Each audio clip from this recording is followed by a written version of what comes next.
Hello traders, welcome back to my YouTube channel. Traders, आज हम discuss करने वाले हैं कि निफ्टी और बैंक निफ्टी में कल के सेशन में कौन कौन से लेवल इंपॉर्टेंट हो सकते हैं और कहाँ हमें एक अच्छा रेशियो का ट्रेड मिल सकता है। तो देखिए, कल के लिए एनालिसिस स्टार्ट करने से पहले पहले हम लोग देखते हैं कि प्रीवियस एनालिसिस का कौन सा पार्ट जो है हमारे काम आया। तो कब मैंने कल के एनालिसिस में बोला था कि ये जो है ये एक सपोर्ट था, सपोर्ट अब इसके लिए रेजिस्टेंस के लिए में काम करने लगेगा। और यहाँ पे जैसे ही कोई भी डबल टॉप पैटर्न दिखता है, कोई भी रिवर्सल पैटर्न दिखता है, तो हम लोग यहाँ पे शॉर्ट करेंगे।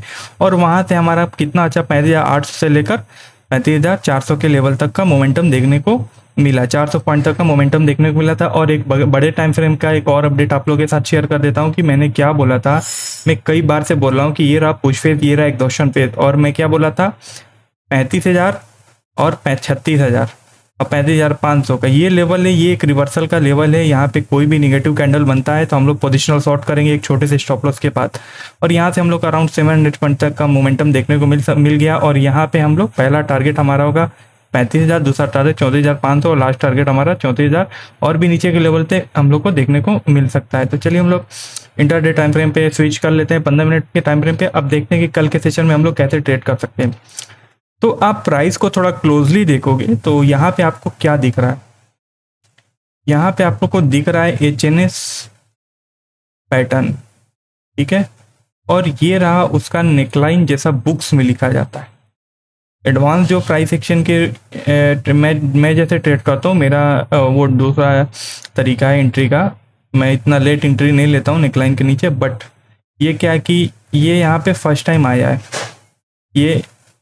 ये रहा हेड शोल्डर, ये रहा हेड और ये रहा शोल्डर।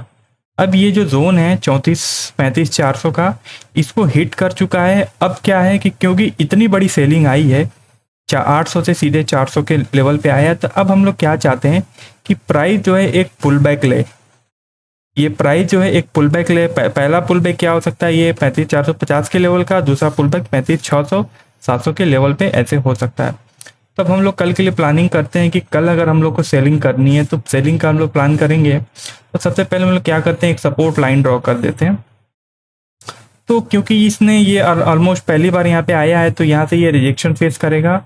और इसका जो 50% का एरिया है वो ये रहा, ये सपोर्ट अब इसके लिए रेजिस्टेंस का काम करने वाला है 35,600 का। तो मैं चाह रहा हूँ कि प्राइस फ्लैट खुले या फिर थोड़ा गैप अप खुले। और 35,600 के लेवल पे अगर हम लोग को मिलता है तो ये सबसे गोल्डन अपॉर्चुनिटी होगी। छोटे से स्टॉप लॉस के साथ हम लोग को 35,400 और 200 का लेवल देखने को मिल सकता है। और अगर प्राइस जो है 35,450 के ऊपर खुलता है तो यहाँ पे कोई भी ऐसा डबल टॉप पैटर्न देखेंगे और हम लोग शॉर्ट करेंगे। कोई भी एंट्री पैटर्न हम लोग को यहाँ पे दिखता है, कैंडलस्टिक पैटर्न या एंट्री पैटर्न कोई भी दिखता है तो हम लोग शॉर्ट करेंगे छोटे से स्टॉप लॉस के साथ। और इस केस में पहला टारगेट हम लोग 35,200, 35,300, 35,200, 35,000 का लेवल हम लोग का टारगेट के रूप में हो सकता है। और अगर प्राइस जो है गैप डाउन ही खुल जाता है तो गैप डाउन खुल के ये क्या करता है कि 35,000, ये 35,300 का जो लेवल है इसके नीचे खुलता है, खुल के ये डबल टॉप पैटर्न बनाता है, HNS पैटर्न बनाता है, कोई भी निगेटिव पैटर्न बनाता है जहाँ पे हम लोग को छोटा सा स्टॉप लॉस बैठे और टारगेट हम लोग को बड़ा सा दिखे। तो इस केस में भी हम लोग शॉर्ट करेंगे। पहला टारगेट हमारा ये होगा 35,200 का, दूसरा टारगेट हम लोग का हो जाएगा 35,000 का, और जो तीसरा टारगेट होगा हमारा 34,800 का। तो पहले हम लोग 35,000 के लेवल तक का ही प्लान करेंगे क्योंकि ये जो है सपोर्ट स्ट्रॉन्ग सपोर्ट है, तो ये थोड़ा वॉलेटाइल हो सकता है यहाँ पे। और अगर हम लोग बाइंग की बात करें तो बाइंग का मुझे अभी कुछ ऐसा नहीं दिख रहा है। बाइंग के केस में अगर बैंक निफ्टी में 5 मिनट का टाइम फ्रेम में आप लोग के लिए लगा दूं तो बाइंग के केस में मुझे कुछ नहीं दिख रहा है। बाइंग के केस में क्या दिख रहा है, अगर थोड़ा सा प्राइस जो फ्लैट खुलता है तो यहाँ के लेवल तक हम लोग को छोटा सा स्कैल्प ट्रेड मिल सकता है। तो बाइंग के लिए हम लोग को कुछ नहीं मिल रहा है। सेलिंग के लिए ये 35,450, 35,500, 35,550 ये सारे लेवल जो हम लोग के लिए जो सबसे अच्छा लेवल है 35,700 का लेवल है ये शॉर्ट के लिए। नहीं तो ये फिर ये दूसरा लेवल है 35,450 का, ये छोटे से स्टॉप लॉस के साथ हम लोग को नीचे का टारगेट मिलेगा। और लाइव मार्केट में कोई भी अच्छा सेटअप दिखेगा तो मैं कोशिश करूंगा कि आप लोग के साथ इंस्टाग्राम पे शेयर कर दूँ। तो अभी नेक्स्ट देख लेते हैं निफ्टी का। तो निफ्टी का हमने क्या बोला था कि निफ्टी का भी हमने यही बोला था कि ये आसपास कहीं भी ये सपोर्ट था, सपोर्ट ब्रेक करके अब इसके लिए रेजिस्टेंस का काम करने लगेगा। तो एग्जैक्ट यहाँ हुआ भी, यहाँ पे डबल टॉप पैटर्न बनाया, पहले बार थोड़ा सा अपसाइड गया, फिर उसके बाद ये डाउन ट्रेंड अपना कंप्लीट किया, इतने भी अच्छी खासी रैली दी। तो देखिए यहाँ पे बैंक निफ्टी के अकॉर्डिंग निफ्टी में अच्छा ट्रेड बना हुआ है। अगर बैंक निफ्टी के अकॉर्डिंग निफ्टी में देखा जाए तो यहाँ पे एक रेजिस्टेंस ड्रॉ कर लेते हैं। और ये एक सपोर्ट ड्रॉ कर लेते हैं। तो निफ्टी ने जो है ये सपोर्ट का एरिया है 16,530 का जो एरिया है, ये एक दो ये सॉरी ये एक दो बार ये हिट कर चुका है और हाई प्रोबेबिलिटी है कि अगर ये कल जो है फ्लैट खुलता है या फिर स्लाइटली गैप अप खुलता है ये लेवल के आसपास 16,000 के आसपास ये खुलता है और यहाँ पे कोई भी एंट्री पैटर्न दिखाता है तो यहाँ पे हम लोग शॉर्ट करेंगे। पहला टारगेट 16,530 का, 16,500 का, दूसरा टारगेट हमारा 16,400 का जो गैप फिलिंग का एरिया हो सकता है। बट मैं एक्सपेक्ट कर रहा हूँ कि प्राइस जो है थोड़ा सा ऊपर की लेवल पे मिले हम लोग को।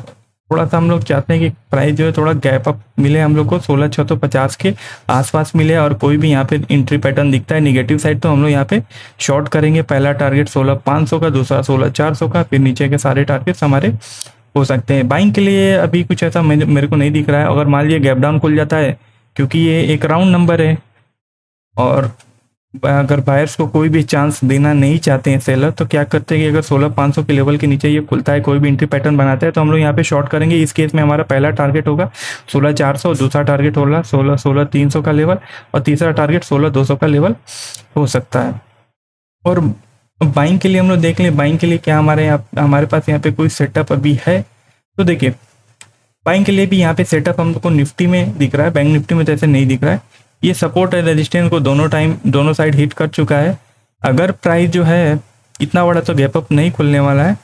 प्राइस अगर ये जो रेंज है 16,600 और 16,700 के रेंज के पास अगर कंसोलिडेट करता है, गैप अप ही खुल के कंसोलिडेट करता है या फिर फ्लैट खुल के यहाँ पे जाता है, कंसोलिडेट करता है ये रेजिस्टेंस के लेवल पर, कंसोलिडेट करके ब्रेकआउट देगा तो पहला टारगेट हम लोग का होगा 16,800, दूसरा 16,900 का लेवल हम लोग का ये हो सकता है और लास्ट जो टारगेट होगा हमारा 17,000 का। बट अभी क्या है कि हम लोग नीचे के सारे शॉर्ट का ट्रेड ज़्यादा प्रीफर करेंगे क्योंकि ये रहा पुश फेज, ये रहा एग्जॉशन पे, फिर ये पुश फेज को कंटिन्यू करने वाला है। और कहीं ना कहीं अगर आप गौर से देखते हैं तो अगर आप कहीं ना कहीं ये गौर से देखें तो काइंड ऑफ ट्रेंड लाइन यहाँ पे काइंड ऑफ ट्रेंड लाइन एक बना हुआ है, ट्रेंड लाइन का ब्रेकडाउन दे दिया है और जैसे ही इसके नीचे कंटिन्यू करने वाला है तो हम लोग को एक अच्छा शॉर्टिंग अपॉर्चुनिटी देखने को मिलने वाला है। तो इस पे ज़्यादा फोकस करेंगे। और बैंक निफ्टी भी आई थिंक कि बैंक निफ्टी में भी ऐसा कुछ बन रहा है।